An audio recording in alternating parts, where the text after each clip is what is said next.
မိန်းကလေးကသူမ3 နှစ်တာရှောင်ကျဉ်ခဲ့ရတဲ့ကုမ္ပဏီ CEO ကိုရုံးမှာရောက်သလိုတစိမ့်တစ်ပိုင်းမှာတန်တရားဖြစ်သွားသည်အံ့ဩပြီးအလုတ်ခန်းထဲကနေထွက်သွားတဲ့အခါအေဂျင့်နယ်ဆိုတဲ့ CEO ကချစ်စရာမမြင်ရသေးတဲ့ပြုံးမှုတစ်ခုပြသလိုက်သည်အဲ့ဒီညကမှစပြီး3 နှစ်တာသူမကိုမဆုံးရှုံးစေခြင်းနဲ့ခံစားချက်နဲ့သူမကိုရှာဖွေနေရသည်3 နှစ်ခန့်ကမိန်းကလေးကတက္ကသိုလ်စာကြေးဆက်ဖို့အပိုအလုပ်အနေနဲ့လမ်းညွှန်အလုပ်ကိုလုပ်နေသည်ထိုအချိန် CEO ကသူမကိုခရီးသွားအဖွဲ့အနေနဲ့အလိုလျောက်အမြင်အာရုံကာလတွင်လိုက်ရောက်လာခဲ့သည်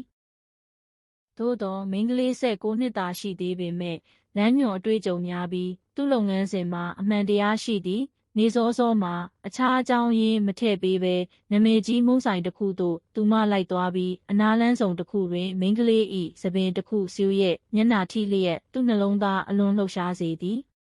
သူမရဲ့ဇယိုက်လေးများကြောင့်အခုအချိန်စီဟာမိန်းကလေးကိုအမှန်တကယ်ချစ်ကြောင်းသဘောထားလာသည်ညတညမှာမိန်းကလေးလမ်းထဲစားတောက်ဆိုင်မှာအလုပ်လုပ်နေစဉ်ရန်သူများကသူမကိုလှုပ်ရှားစေခြင်းကြသည်ဒါပေမဲ့အချိန်မှန်ကျေရောက်လာပြီးအထိမ်းအမှတ်အနေနဲ့သူမကိုကာကွယ်ပေးသည်အဲ့ဒီအခါစီယိုကသူမမိသားစုအခြေအနေမကောင်းကြောင်းသိရှိရပြီးအချစ်နှစ်ကာကွယ်မှုကိုပုံမူပြ